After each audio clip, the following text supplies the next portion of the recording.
जतना कांदाल है रानी उतना कांदबे मोरा तड़पाले आज तोहू तड़पबे जतना कांदाल है रानी उतना कांदबे मोरा तड़पाले आज तोहू तड़पबे धोनी तोय जाई रे पोरे पछतावे आँखी के लर तोहू आँखी सुखावे धोनी तोय जाई रे पोरे पछतावे आँखी के लर तोहू आँखी सुखावे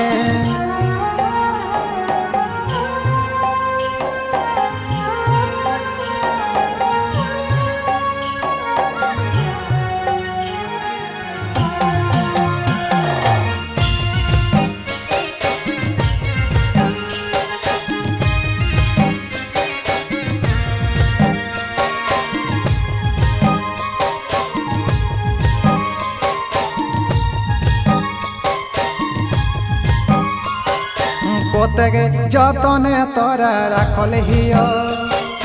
जेटा मांगले सेटा देहले हियो राखले ना मोर मने आशा के ओ साथी रे तोय राखले ना मोर मने आशा के कटु कथा ना कभी कहल हियो खुदार पास तोरा रे मांगल हियो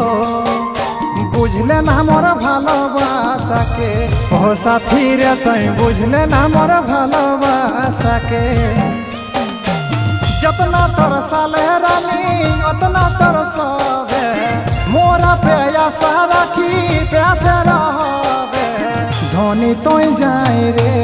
पोरे पछतावे आँखी के लर तोहू आँखी सुखावे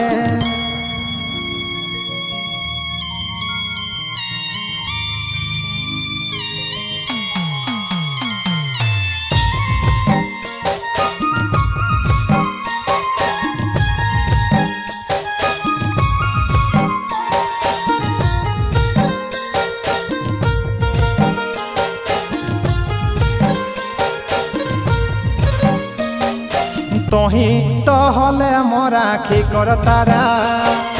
तोरा चाहलियो पागल गे पारा चाहलियो सजनी मान के ओ साथी रे चाहलियो सजनी मान के तोर भीतर रहलो रे जहरे भरा आज मोर नजर पड़ल धरा सब भुलाइले कहानी जान के यह साथी रे सब भुलाइले कहानी जान के मोरा जगाई के रे कैसे सुतबे देह बदुआ कभी खुश न रहबे धोनी तोय जाई रे